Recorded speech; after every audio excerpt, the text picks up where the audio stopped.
Puji Tuhan, kita boleh berjumpa kembali untuk bersama-sama menerima sapaan firman Tuhan. Oleh karena itu, mari kita persiapkan hati kita dan kita berdoa. Kembali kami datang ke dalam hadirat Allah, menundukkan seluruh hidup kami ada di dalam kekuasaan, kebenaran firman-Mu. Oleh karena itu Tuhan Yesus, tolonglah urapi kami semua dengan Roh Kudus-Mu, sehingga apa yang kami boleh baca, kami boleh dengar, kami renungkan, kami simpan dalam hati kami, sehingga itu akan terungkap keluar melalui setiap kehidupan kami, baik melalui pikiran, perasaan, kehendak, terutama melalui setiap tutur kata kami. Terima kasih, terpuji Tuhan Yesus Kristus, sekarang dan kekal sampai selama-lamanya. Dan di dalam nama Tuhan Yesus Kristus kami berdoa. Haleluya, amin.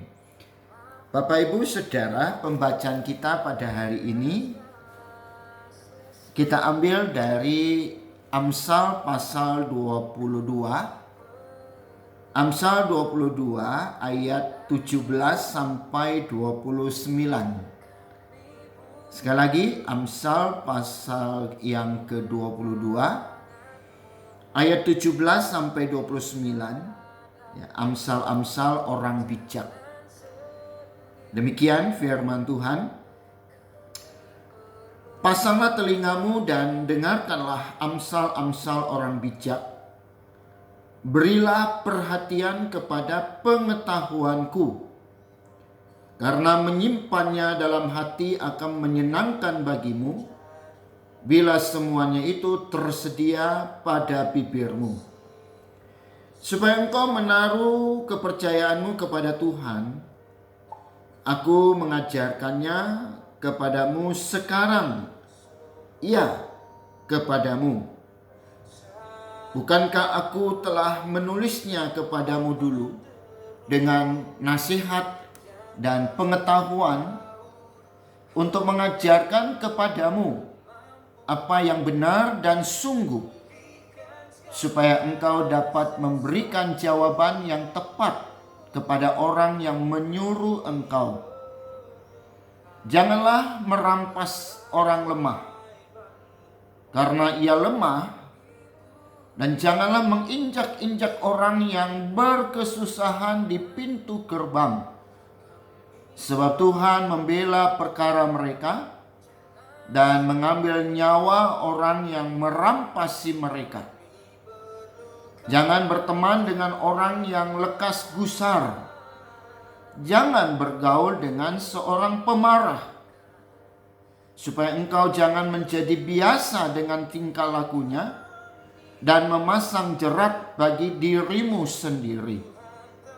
Jangan engkau termasuk orang yang membuat persetujuan dan yang menjadi penanggung hutang. Mengapa orang akan mengambil tempat tidurmu dari bawahmu, bila engkau tidak mempunyai apa-apa untuk membayar kembali?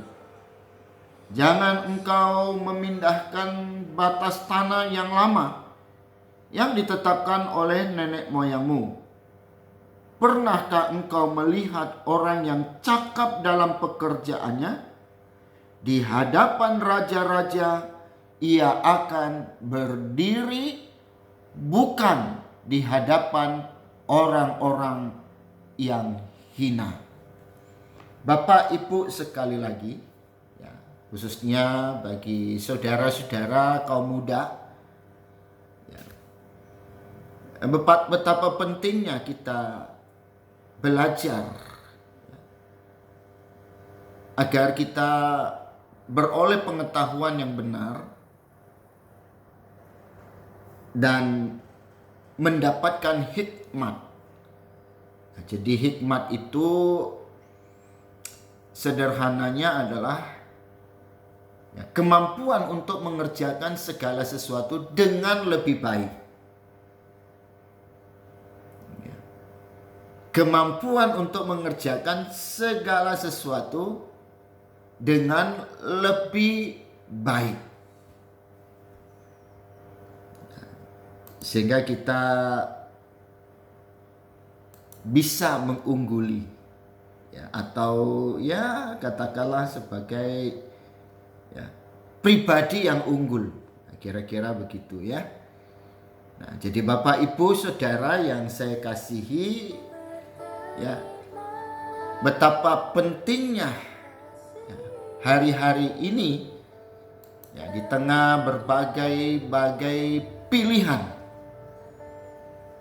ya, di tengah berbagai pilihan,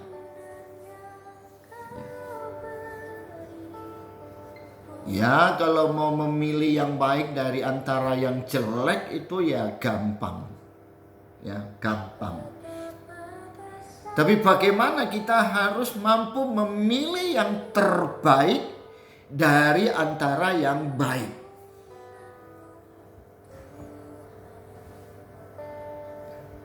Nah, jadi setiap orang harus menyadari bahwa kita harus memiliki hati yang bijaksana. Dan andai kata kita sadar bahwa hidup kita belum bijak atau masih kurang bijak, maka jawabannya ada di dalam Yakobus 1. Nah, Yakobus pasal yang pertama ayat yang kelima. Ya, demikian. Tetapi apabila di antara kamu ada yang kekurangan hikmat, hendaklah ia memintakannya kepada Allah yang memberikan kepada semua orang dengan murah hati dan dengan tidak membangkit-bangkit. Maka hal itu akan diberikan kepadamu. Nah, di bagian lain dalam Amsal pasal 1 ayat yang ke-7. Bahwa awal dari pengetahuan adalah takut akan Tuhan. Hikmat lebih dari sekedar pengetahuan apapun.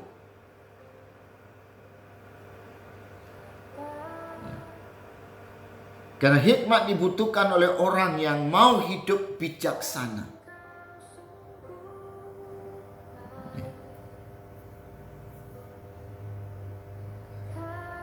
Karena orang yang meremehkan hikmat itu adalah orang yang tidak pernah peduli dengan Tuhan.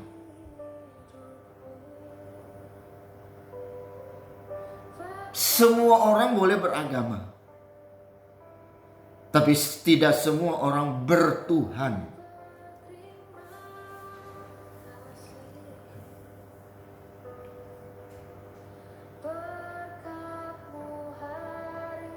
Kita harus memberi telinga kita untuk mendengar firman. Kita harus memberikan perhatian kita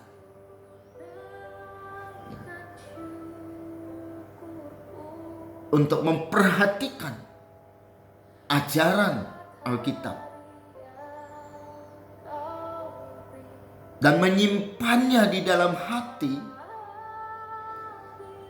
Barulah firman ini bisa menguasai seluruh hidup kita. Dan firman Tuhan akan mewarnai setiap hidup kita. Jadi hati itu kan apa? Hati itu bukan simbol apa? Simbol begini. Bukan. Hati itu bukan liver. Ya. Hati itu pada intinya adalah seluruh keberadaan kita, tubuh, roh, dan jiwa kita.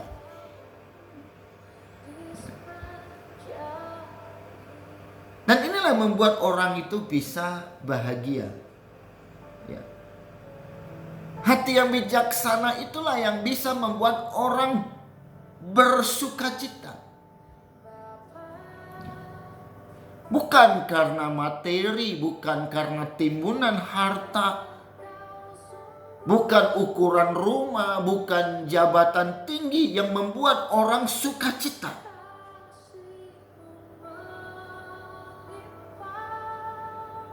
Tapi yang membuat orang sukacita itu adalah ketika dia mendapatkan hikmat dalam menata hidupnya.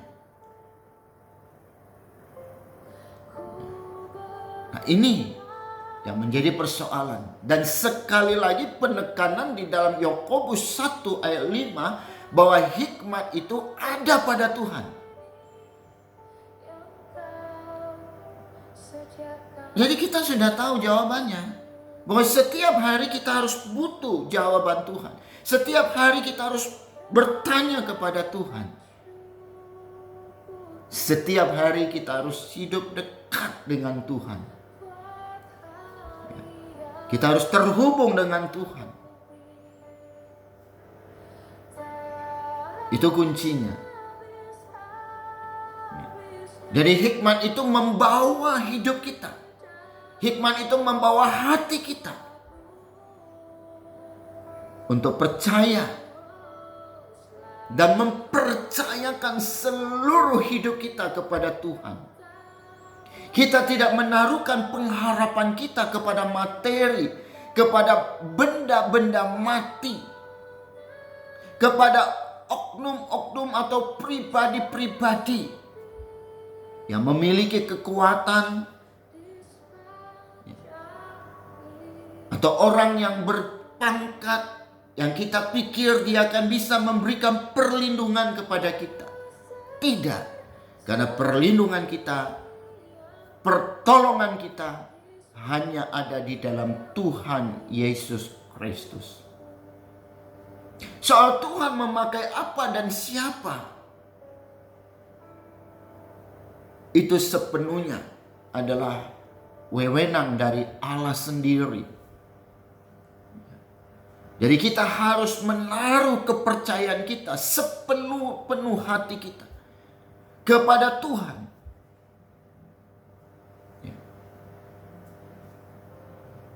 Nah, artinya bagaimana kita bisa percaya kepada orang kalau kita nggak percaya kepada Tuhan? Dan bagaimana orang bisa percaya kepada kita kalau kita tidak mempercayakan hidup kita kepada Tuhan? Jadi hikmat itulah yang akan mengajarkan kepada kita hidup yang sesungguhnya. Walaupun segala sesuatu akan hilang dan musnah, namun ketergantungan kita kepada Tuhan tidak akan pernah mengecewakan kita. Tak pernah kecewa mengikut Yesus. Ada potensi semua orang bisa kecewakan kita. Ada potensi diri kita bisa mengecewakan diri kita sendiri. Tapi tidak pernah kecewa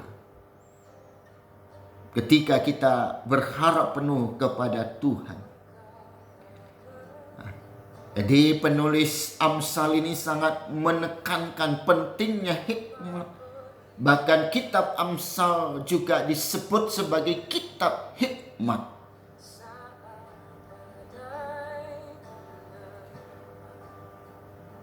Oleh karena itu, di dalam kitab Amsal ini kerap kali ditekankan dengan kalimat, "Aku telah menuliskannya, aku telah mengajarkannya."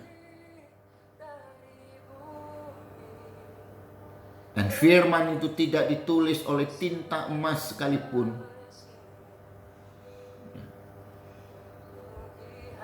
Tapi firman itu ditulis oleh Roh Tuhan di dalam setiap hati kita. Dan dialah yang akan mengajarkan kepada kita banyak hal.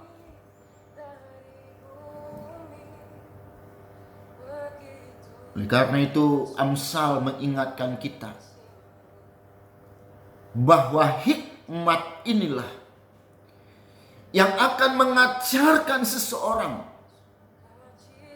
sehingga dia mengerti dan tahu pengetahuan yang benar,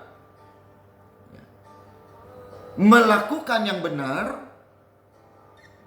dan dapat mencegah segala hal yang cemar.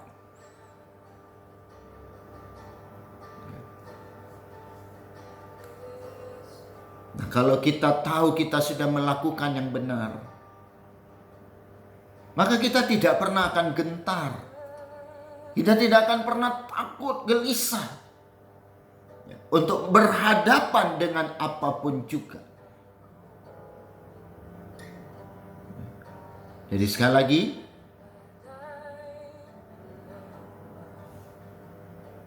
hidup yang bijaksana itu, apalagi zaman sekarang bukan cuma bijaksana, tapi harus bijak situ, harus bijak sini. Jadi ekstra bijak, istilahnya begitu ya. Nah, jadi hidup bijaksana itu juga berkaitan dengan relasi kita dengan orang lain. Jadi bukan hanya pada fokus pada diri kita sendiri. Saya pikir masih ingat renungan kita di minggu yang lalu. Ya. Tapi hati yang bijaksana itu juga tersingkap dari bagaimana kita berrelasi dengan orang lain. Ya, kita dikatakan di dalam pembacaan kita tidak semena-mena memperlakukan orang yang lemah, ya, mengeksploitasi, ya, orang yang susah, ya, mendapatkan kepentingan dari kesulitan yang orang alami, termasuk mendapatkan keuntungan dari kerugian orang lain.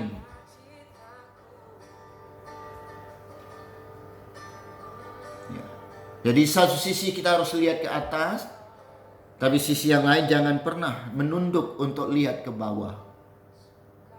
Ada pepatah mengatakan di atas langit masih ada langit. Ya, jangan arogan, jangan sombong. Jadi bagaimana dengan bijaksana kita bisa saling memberdayakan, bukan saling memperdaya.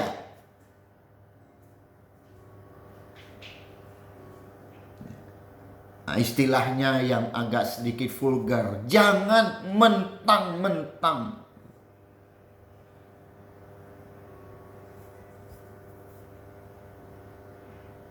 Karena tidak ada apapun di dunia ini yang bisa mempuaskan hidup kita. Jangan kita meremehkan atau merendahkan orang lain. Karena kita tahu Tuhan selalu ada di pihak orang yang lemah. Tuhan selalu ada di pihak orang yang lemah. Jadi kalau memang kita merasa kuat, maka pakailah kekuatan kita untuk menolong yang lemah.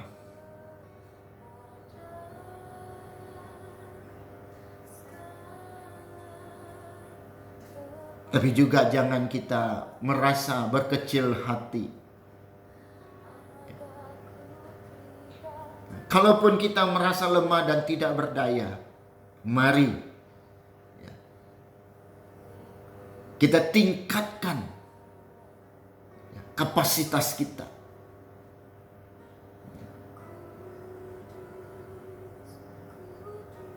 Kita tingkatkan pengharapan kita kepada Tuhan.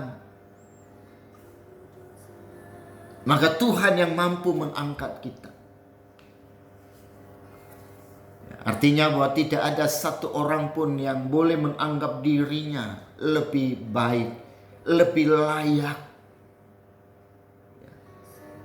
lebih kaya, lebih terhormat, lebih pantas, lebih berkuasa dari orang lain. Itu semuanya semuanya akan berlalu. Jabatan ada waktunya. Ya, menikmati kekayaan ada waktunya. Ya.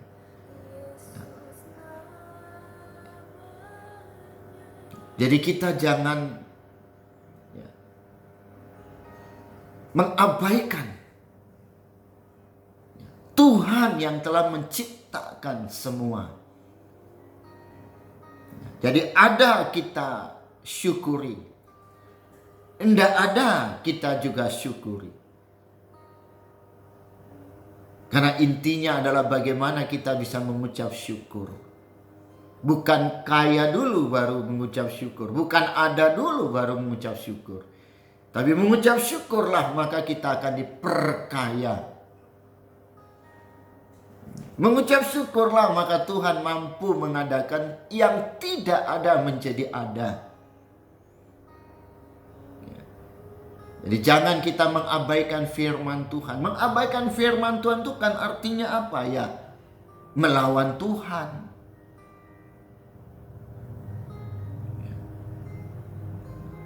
Jadi mari sekali lagi kita bersikaplah bijaksana, baik terhadap diri kita sendiri dan juga terhadap orang lain. Tuhan memberkati kita untuk menjadi berkat. Amin. Bersyukur untuk karunia hikmat yang Tuhan telah nyatakan atas setiap hati kami, sehingga kami boleh menjadi orang yang hidup dengan bijaksana, sehingga kebenaran Allah akan terus terpancar melalui hidup kami. Sinar kemuliaan Allah akan terus menyinari di setiap pribadi kami, sehingga sebagai orang percaya kita akan terus memancarkan cahaya terang. Terima kasih, pakai hidup kami menjadi garam, menjadi terang di tengah-tengah berbagai situasi keadaan yang berkembang di tengah dunia ini. Pakaikanlah kami menjadi terang di tengah kegelapan dunia ini. Kami memuji Engkau, kami sangat bangga karena kami mendapat anugerah Tuhan untuk menjadi milik-Mu dan Tuhan menjadi milik kami. Gembalakanlah kami sebagai umat kepunyaan-Mu. Bawalah kami ke air yang tenang, baringkanlah kami di rumput yang hijau. Terima kasih dalam nama Tuhan Yesus Kristus. Haleluya. Amin. Puji Tuhan. Sampai jumpa lagi. Tuhan Yesus memberkati. Salam sehat dan tetap melaksanakan protokol kesehatan. Amin. Amin. Amin.